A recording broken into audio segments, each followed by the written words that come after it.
que trae el Señor a nuestras vidas, y que la leche también significa o simboliza en la palabra sustento, alimento, ¿no? El principio o el inicio o la base, porque uno empieza tomando leche y después esa leche se la deben de ir quitando a uno y deben empezar a darle alimento sólido. Por eso 1 Corintios 3, Pablo decía a la iglesia de Corinto, les decía, yo les traigo vianda, les traigo palabra revelada, les traigo las escrituras, les traigo a Cristo revelado, les traigo el reino, pero como soy niños, tengo que darles a beber leche y no vianda. El verso 2 de Isaías 55 dice, ¿por qué gastáis el dinero en lo que no es pan?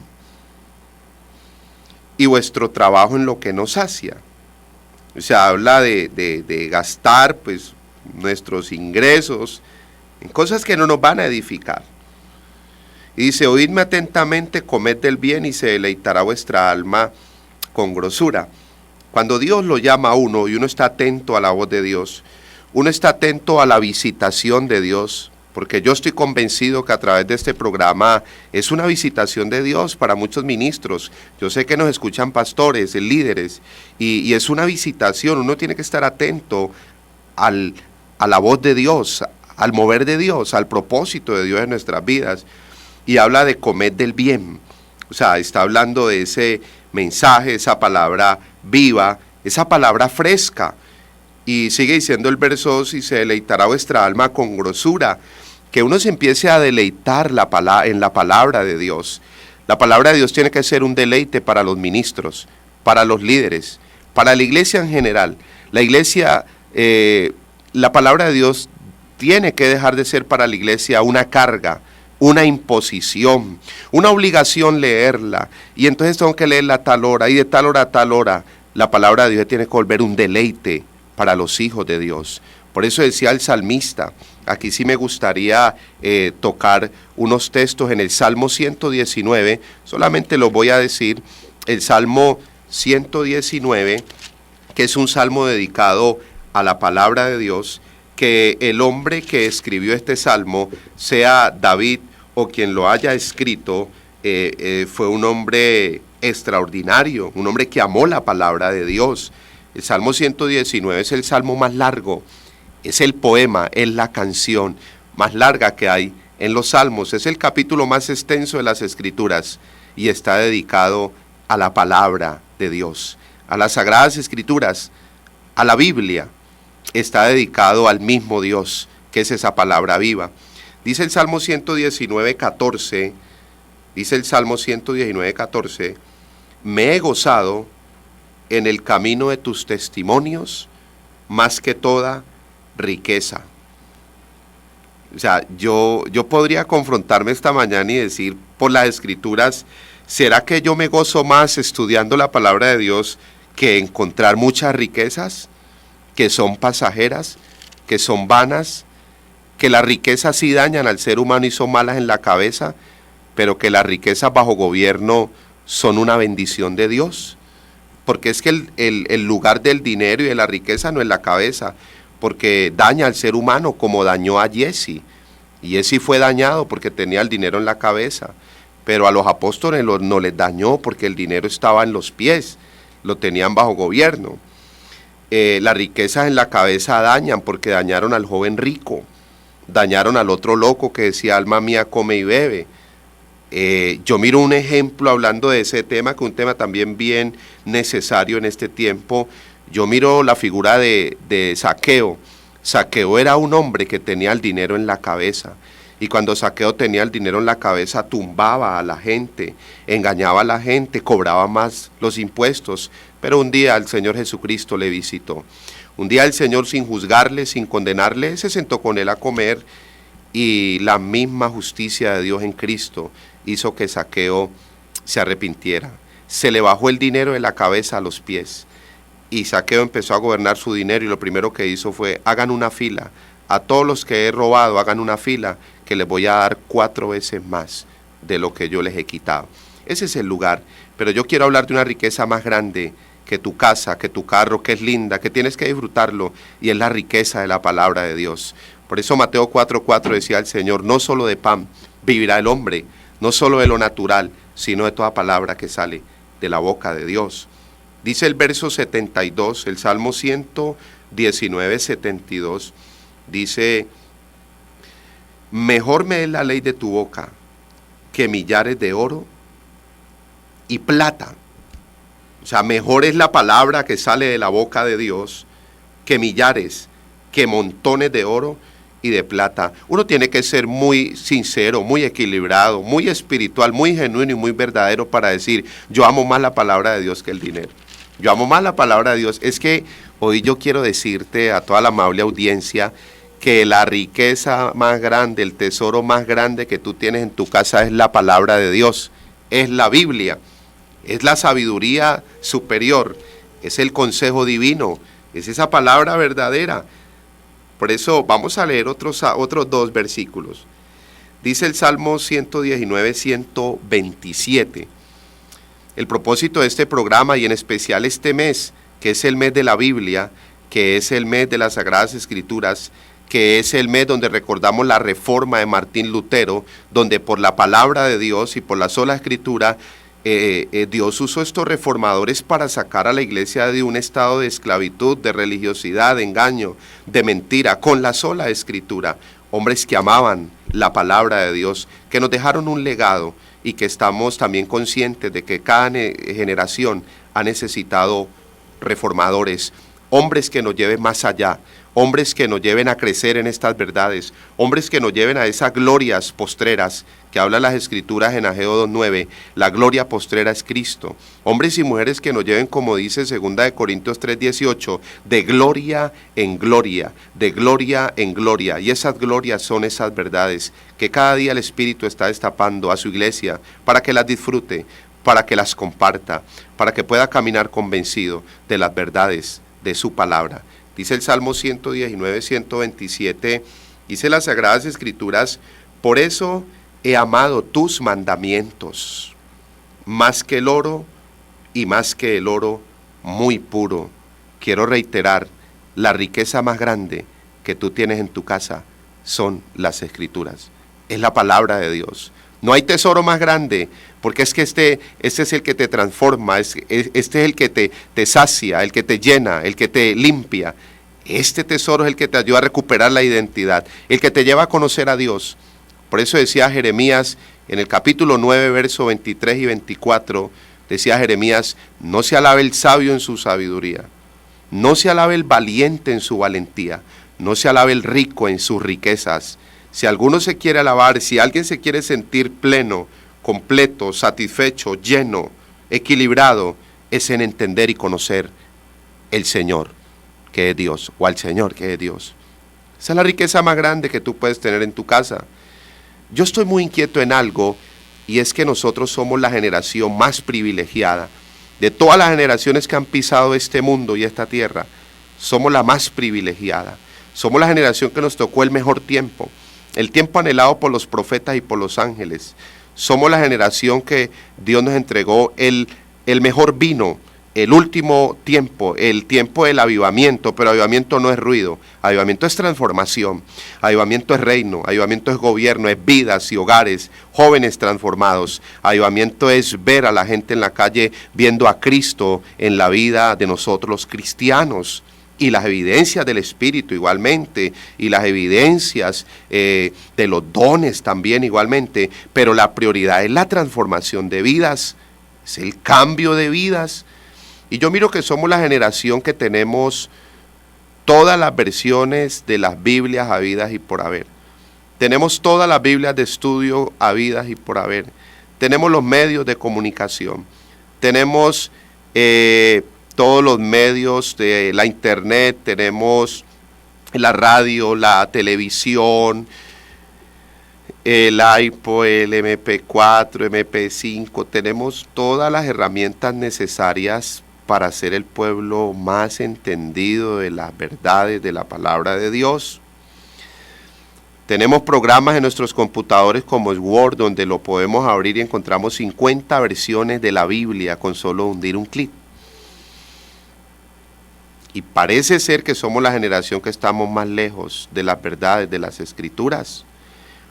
o somos la generación que estamos perdiendo el privilegio de tomar todas estas herramientas que son necesarias y claves para enriquecernos en el conocimiento de las Sagradas Escrituras.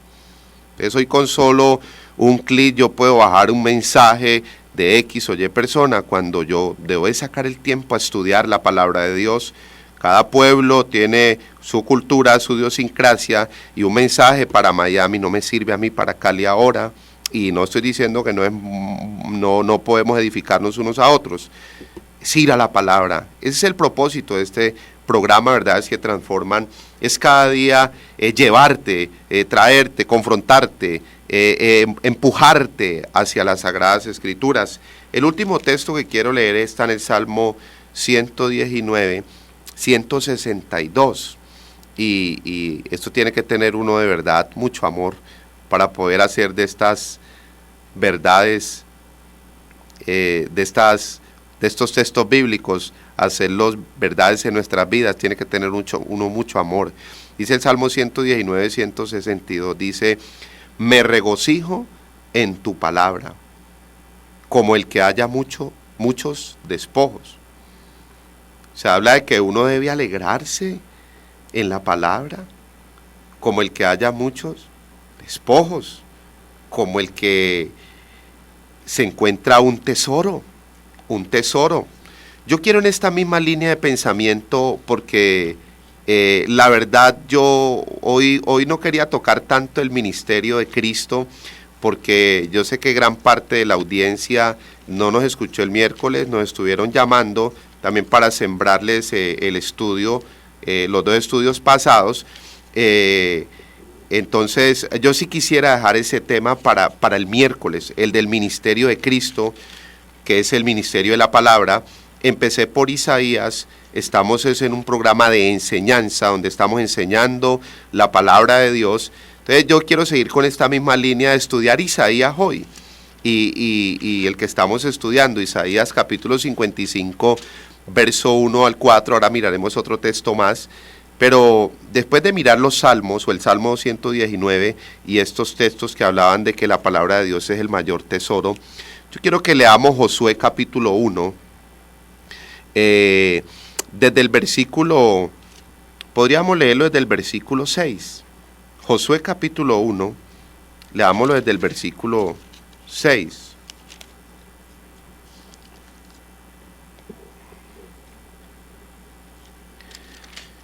Dice las Sagradas Escrituras, leámoslo hasta el verso 9. Josué capítulo 1, verso 6 al 9. Esfuérzate y sé valiente, porque tú repartirás a este pueblo por heredad la tierra de la cual juré a sus padres que la daría a ellos. Solamente esfuérzate y sé muy valiente, para cuidar de hacer conforme a toda la ley que mi siervo Moisés te mandó.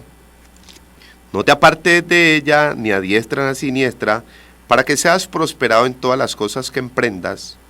Nunca se apartará de tu boca este libro de la ley. Eso fue para Josué en la época del Antiguo Pacto. Ahora vamos a mirar el Nuevo Pacto, o el Nuevo Testamento, que es lo más común, que es lo más conocido. Antiguo Testamento y Nuevo Testamento. Dios le dice a Josué: esfuérzate, sé valiente, haz conforme a lo que está escrito en la ley, lo que se le dio a Moisés, porque era la doctrina para el pueblo de Israel. Era la palabra de Dios viva y fresca en ese tiempo para el pueblo de Israel. Y entonces le dice en el verso 7 y el verso 8, nunca se aparte de tu boca este libro de la ley, nunca, sino que de día y de noche meditarás en él, para que guardes y hagas conforme en todo lo que está escrito, porque entonces harás prosperar tu camino y todo te saldrá bien. Mira que te mando que te esfuerces y seas valiente, no temas ni desmayes, porque el Señor tu Dios estará contigo a donde quiera que vayas. Entonces, ¿cuál fue la comisión de Dios para Josué? Josué, tu comisión ahora es repartir este pueblo, la heredad de este pueblo.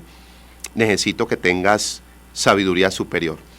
Si miramos un momento de Deuteronomio capítulo 34, verso 9,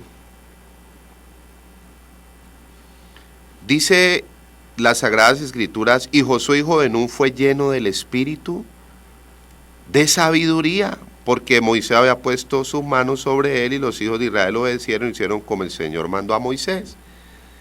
Quiere decir que cuando Josué se llenó de la palabra de Dios, se deleitaba en la palabra de Dios, que eso es lo que queremos invitarte, deleitarte en la palabra de Dios. Josué recibió sabiduría divina, sabiduría superior, la sabiduría de Dios. Por eso Isaías 55, del verso 1 al 4, que el que estamos leyendo, a todos los sedientos, venid a las aguas, a los que no tienen dinero, venid, comprad sin dinero, sin precio, vino y leche.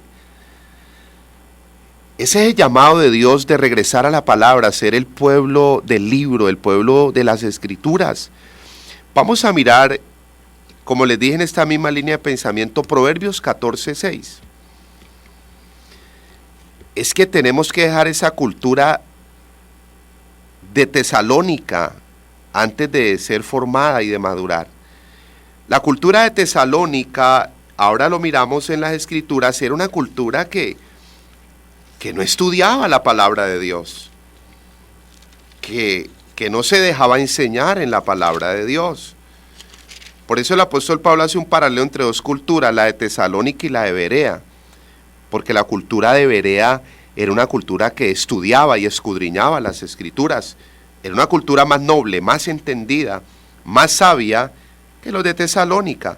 Por eso si uno mira primera y segunda de Tesalonicenses, Pablo les hace una confrontación un poco fuerte y una exhortación, les dice vagos, les dice desordenados, les dice el que no trabaje no coma, porque cuando le habló el mensaje de Cristo, oye, lo estaban distorsionando, entonces esa fe ciega, ya no trabajo, me llega la maleta al patio de la casa, y entonces Pablo le dice, no señores, segunda de Tesalonicenses 3:10, el que no trabaje, que no coma, ¿quién dijo? Y el que ande desordenadamente, apartadlo, porque entraron en ese desorden, ¿por qué? Por no estudiar las escrituras.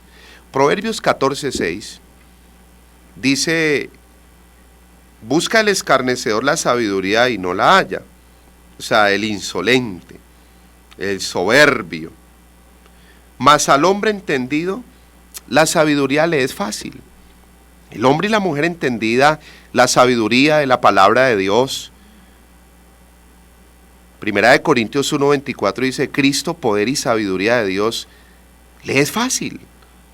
Josué recibió sabiduría. ¿Y cómo la recibió? Pues en la palabra de Dios. No la recibió en el libro de motivación, ni el de actitud positiva, ni en el libro Tú Puedes, no, en la sabiduría de Dios, las escrituras. Vamos a mirar Daniel, ahí recibió la sabiduría. Entonces cuando tú y yo nos llenamos de la palabra de Dios, no de conocimiento, porque esa es otra cosa que también hay que erradicar de raíz, no, llenarnos de la palabra de Dios, de su sabiduría. Dice Daniel capítulo 1, verso 17 al 20. ¿Por qué tomo estos ejemplos? Porque fueron hombres llenos de la palabra de Dios. Fueron hombres llenos de la sabiduría de Dios. Dice Daniel 1, 17, a estos 4 muchachos les dio Dios conocimiento e inteligencia en todas las letras y ciencias. Y Daniel tuvo entendimiento en toda visión y sueño. Y dice Daniel 1:20, en todo asunto de sabiduría e inteligencia que el rey les consultó, los halló 10 veces mejores que todos los magos y astrólogos que había en todo su reino. Entonces uno hace un panorama por las escrituras y uno mira, José, el más sabio de la época. Moisés recibió sabiduría, la enseñanza de la palabra. Josué, sabiduría de Dios para guiar al pueblo. Daniel y estos 4 muchachos, sabiduría de Dios. El hombre entendido, el hombre renovado, la sabiduría le es fácil. Aquí matamos esa ignorancia de no entendí. No entendí. ¿Cómo? Si dice que el hombre entendido, la sabiduría le es fácil. Si es que las Sagradas Escrituras son fáciles cuando el Espíritu me las enseña. Si es que necesitamos regresar a la sencillez de la palabra de Dios, la sencillez de la palabra de Dios, y dejar de preocuparnos un poco por lo que no conocemos, sino más bien preocuparnos por lo que conocemos y no practicamos y no vivimos. porque hay gente desesperada. Es que yo no sé cuántos dientes tiene cuántos colmillos tiene el dragón de Apocalipsis. Tú no tienes que preocuparte por esos colmillos y contarlos, tú tienes que preocuparte por los principios que ya conocemos del reino, de la palabra de Dios. Entonces yo empiezo a mirar todos estos hombres llenos de la palabra de Dios, se llenaron de la sabiduría de Dios, hombres prudentes, hombres y mujeres equilibrados, hombres que influenciaron su entorno, influenciaron reinos, influenciaron naciones. Daniel y sus 3 amigos, con la sabiduría superior, porque estaban llenos de la palabra de Dios, hicieron que el rey Nabucodonosor proclamara que el Dios de Daniel y de estos muchachos era el Dios verdadero y que todo mundo se arrodillare ante ellos. Vamos a mirar Daniel capítulo 2, verso 19 al verso 23, para mirar ya a Daniel desarrollando esa sabiduría superior. Yo hablo a nivel general. ¿Qué tal que en tu empresa, en la empresa que tú trabajas, en el lugar donde tú te mueves, en tu entorno, en la universidad, en el colegio, en el hogar, en tus vecinos, que la gente vaya a consultar a ti porque ven en ti esa sabiduría superior para resolver conflictos? Porque hoy en día a veces a los cristianos nos cuesta resolver una aguapanela, resolver una libra de arroz, resolver un transporte. Nos cuesta resolver un recibo de 30,000 pesos. Para eso está la sabiduría de Dios. Y entonces uno se pone a orar frente al recibo y yo le reclamo al Señor por este recibo. ¿Por qué no resuelve si tiene sabiduría superior? ¿Y cómo resuelvo? No sé, puede empeñar la plancha, puede empeñar el televisor, pero es de resolver. Bueno, no llegar a ese extremo, pero es de resolver. Pero no nos podemos dejar enredar por cosas tan efímeras, tan vanas, tan débiles, tan frágiles, tan pequeñas. Sabiduría superior. Dice Daniel capítulo 2, verso 19 al 23. Entonces el secreto fue revelado a Daniel en visión de noche, por lo cual bendijo Daniel al Dios del cielo. Y Daniel habló y dijo: sea bendito el nombre de Dios de siglos en siglos, porque suyos son el poder y la sabiduría. Hoy me fui por allí, esa línea de pensamiento. Llenarte de la revelación, de la palabra de Dios, llenarte de la sabiduría de Dios. Es llenarte del mismo Cristo. Voy a ser un poco fuerte en este momento. Necesitamos cambiar esa cultura de la bostezadera, de la renegadera, de quedarme dormido encima de la palabra de Dios. Que hay hermanos que el día que tienen insomnio les da por leer la Biblia para dormirse rápido. No, tú tienes que deleitarte. La palabra de Dios tiene que ser miel en tu paladar. Tienes que deleitarte en las Escrituras, estudiando la palabra de Dios. Más adelante en este programa, Verdades que Transforman, que se está dirigiendo los días miércoles de 11 de la mañana a 12 del mediodía, vamos a estudiar un tema. Vamos a mirar un tema: cómo estudiar las Sagradas Escrituras. ¿Cómo estudiar las Sagradas Escrituras? Yo en este punto podría decirte algo muy sencillo, porque las Sagradas Escrituras no es leer la Biblia por leerla. Por eso a la gente le da pereza, por eso a la gente no le da gana, a la gente le tiene pavor estudiar la palabra de Dios o leer la palabra de Dios. Es más fácil ver la novela. Y yo, poco legalista, religioso, yo soy hijo de Dios, soy cristiano, muy cristocéntrico, pero es verdad. O sea, a la gente se le dificulta, o sea, para leer la palabra de Dios, para estudiar. Es más, la cultura a veces nosotros como cristianos, el día de la bendición, de la multiplicación, el día del milagro, todos nosotros vamos a la iglesia y contentos el día del milagro. Nosotros vamos felices el día del milagro. Y es verdad que Dios nos bendice y Dios obra en nosotros, pero el día del estudio bíblico van 3 hermanas de edad solamente. 3 hermanitas, y van a dormirse al estudio bíblico. ¿Y dónde están los que fuimos el domingo al servicio de milagros y de multiplicación? ¿Dónde estamos? No, nos quedamos viendo, no sé, el partido. Hay unos comas espirituales que ven Discovery, los animalitos. ¿Cómo estudiar las Sagradas Escrituras? O sea, hay unas pautas que la misma palabra de Dios nos da. Hay unas pautas muy sencillas. La voy a decir a la carrera por cuestión de tiempo y no dejarte como con ese vacío allí. Pero lo primero hay que estar convertido a Cristo. Si uno no está convertido a Cristo de verdad, uno, no, porque el que está muerto espiritualmente, ¿qué se va a deleitar en la palabra de Dios? Lo segundo, para estudiar las Sagradas, eso está con textos bíblicos, igual este material está disponible, tú nos llamas, tú nos das tu correo, nosotros con todo el gusto y el amor te lo vamos a sembrar sin ningún costo. El propósito es crear esa cultura bereana de Hechos 17:11, de ser más nobles, de ser más entendidos, de ir a estudiar las Escrituras. Es que uno antes de ir a hablar de las Escrituras, uno primero tiene que conocerlas. Dios llamó a los hombres y lo segundo del llamado fue el capacitarlos, y cuando los vio capacitados los envió. Lo primero es estar convertido a Cristo de verdad. Lo segundo es estar bajo el señorío de Cristo, porque es que necesitamos señorío, necesitamos gobierno, necesitamos a Cristo más que nuestro sanador, más que nuestro proveedor, más que nuestro guardador, más lo necesitamos es como rey. Debe ser el rey el que debe gobernar nuestro espíritu, nuestra alma, nuestro cuerpo. Lo tercero, orar para ser guiado por el Espíritu Santo, porque el Espíritu que inspiró la palabra es el que nos la va a revelar. Lo cuarto es dejar que Cristo a través de su Espíritu renueve mi mente, me abra el entendimiento por medio de las Escrituras, por medio de una autoridad espiritual, de un pastor, de un ministro. La iglesia tiene que ser enseñada por sus autoridades. Lo quinto es tener un espíritu humilde y tener reverencia, respeto ante las Escrituras. Yo no puedo ir a las Sagradas Escrituras con arrogancia, con soberbia, con razonamientos. Es humildad y con temor, no con miedo. Lo sexto es una búsqueda de la verdad. Yo voy a la palabra es a buscar lo verdadero, lo genuino, lo real, al Dios verdadero. Lo séptimo es tener una actitud paciente. Esto es clave.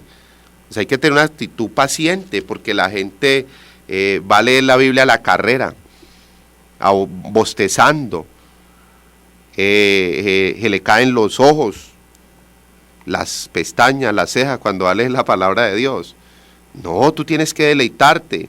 Sabiduría superior, por eso cuando viene la prueba, viene el examen, viene el control de calidad a los cristianos, ahí tiene que salir esa sabiduría superior.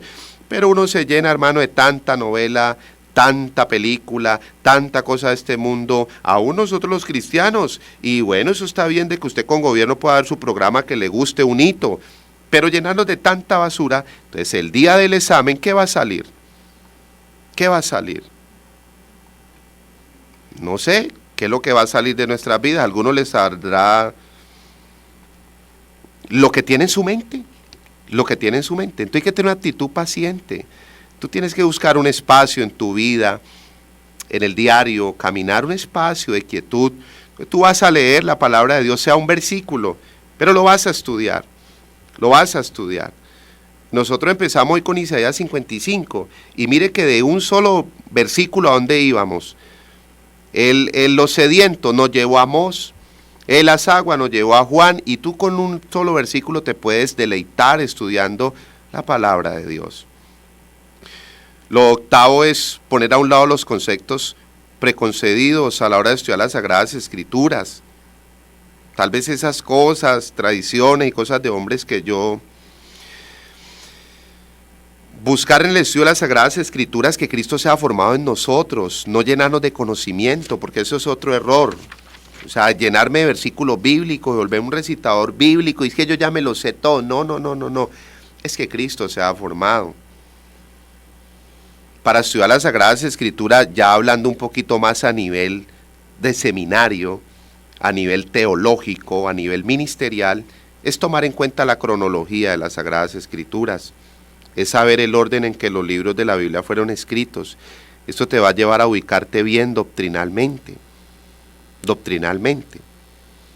Es tomar en cuenta que hay dos pactos, dos testamentos, que son muy significativos para poder estudiar bien, interpretar bien la palabra de Dios. Porque, por ejemplo, si tú miras una oración en el Antiguo Pacto y miras una oración en el Nuevo Pacto, el Nuevo Testamento, te mira que son diferentes. Entonces uno tiene que tener en cuenta esta parte. Por eso te invitamos al seminario el próximo domingo, a partir de las 8 de la mañana hasta las 12 del mediodía, Seminario de las Sagradas Escrituras en la Clínica Santillana. Porque si nosotros nos quedamos orando, tomando un modelo del Antiguo Testamento de un hombre de Dios lindo de esa época y lo traemos a otro modelo de un hombre de Dios en el Nuevo Testamento, una de las iglesias, uno va a mirar que la oración fue llevada o traída a una gloria mayor, que ahora es más poderosa, que ahora la oración es más gloriosa, que la oración ahora, 1 Corintios 14:15 dice, es en el Espíritu, pero también es con entendimiento, es con una mente renovada, porque qué tal uno orando pidiendo lo que ya tiene, Señor dame, y el Señor, yo me imagino diciendo, pero este me está diciendo que le dé que, Señor dame. Pongamos un solo ejemplo, Señor dame amor, Señor dame amor, Señor dame amor. Entonces uno se queda pidiendo amor. Romanos 5:5 dice que el amor de Dios ya ha sido derramado en nuestros corazones, ya lo tenemos. Otro ejemplo muy común, sencillo, dame paz, Señor tu paz. Cuando Él dijo mi paz os dejo, mi paz os doy, yo no se la doy. Entonces Él ya nos dio su paz. Cristo es el príncipe de paz, Cristo está en nosotros y la paz de Dios, dice Filipenses 4:7, que sobrepasa todo entendimiento, guardará nuestros corazones. No leíamos ahora en Jeremías 33:6, revelará abundancia de paz y de verdad. Esa es la revelación de la paz que está en nosotros, Hay que tener en cuenta dos pactos.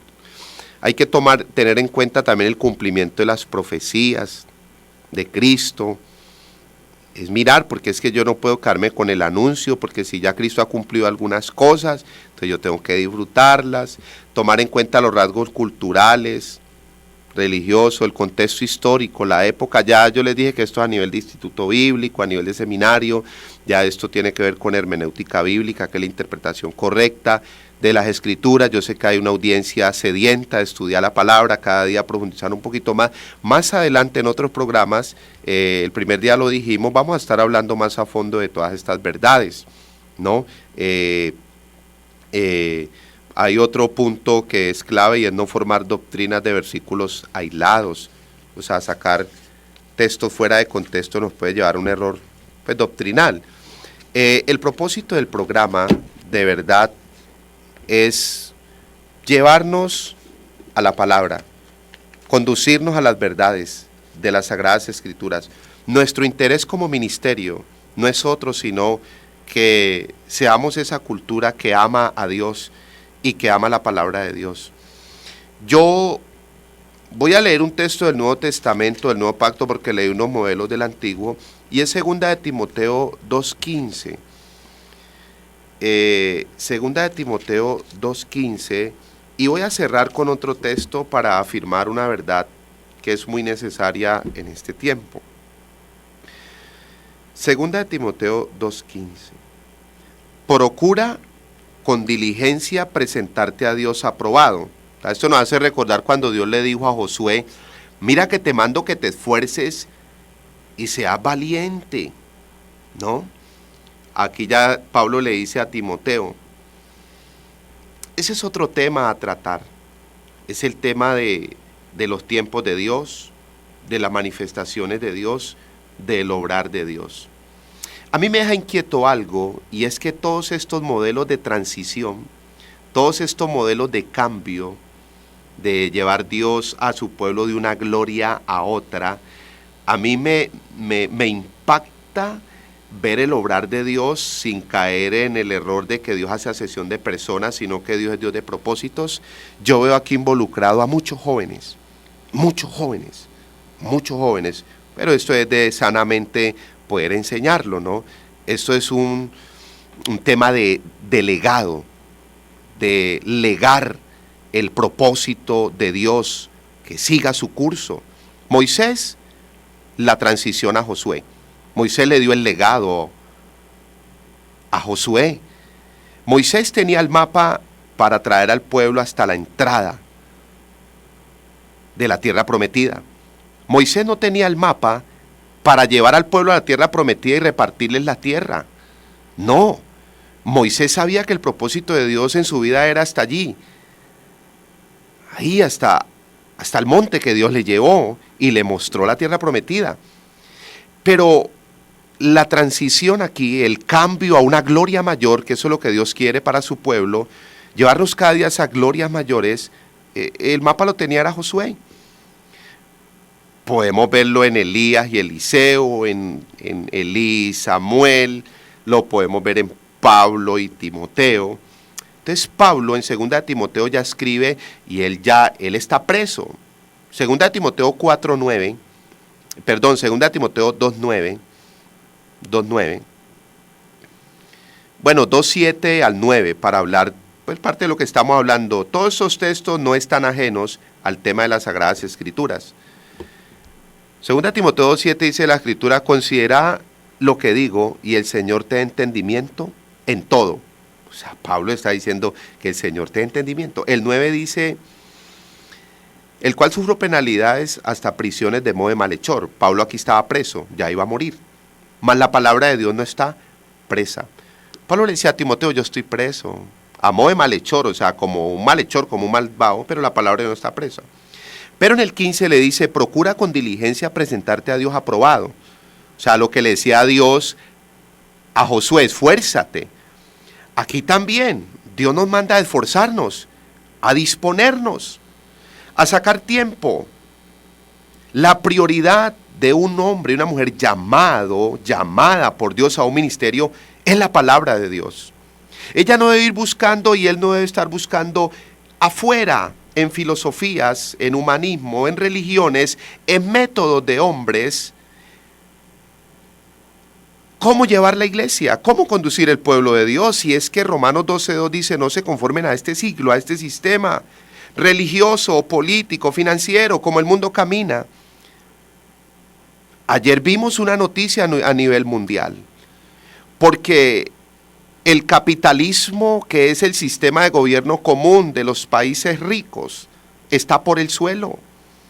El socialismo, que es el sistema de gobierno de supuestamente el equilibrio, el balance, está en el suelo. Pero este mundo no ha visto la teocracia, que es el diseño original de Dios. Este mundo no ha visto el gobierno del evangelio del reino. Ese es el tipo de gobierno que necesita nuestra ciudad de Cali. Un hombre con reino, el modelo que tuvo José. José tenía el evangelio del reino. El modelo que tenía Daniel. El modelo que tenían sus 3 amigos. Tenían el reino de Dios. Y el modelo que tenía Esther, que terminó gobernando y reinando en Babilonia. Pero ¿cómo entraron estos hombres para afectar estos grandes imperios? José entró como barrendero, Daniel y sus 3 amigos como esclavo, y Esther entró como una esclava.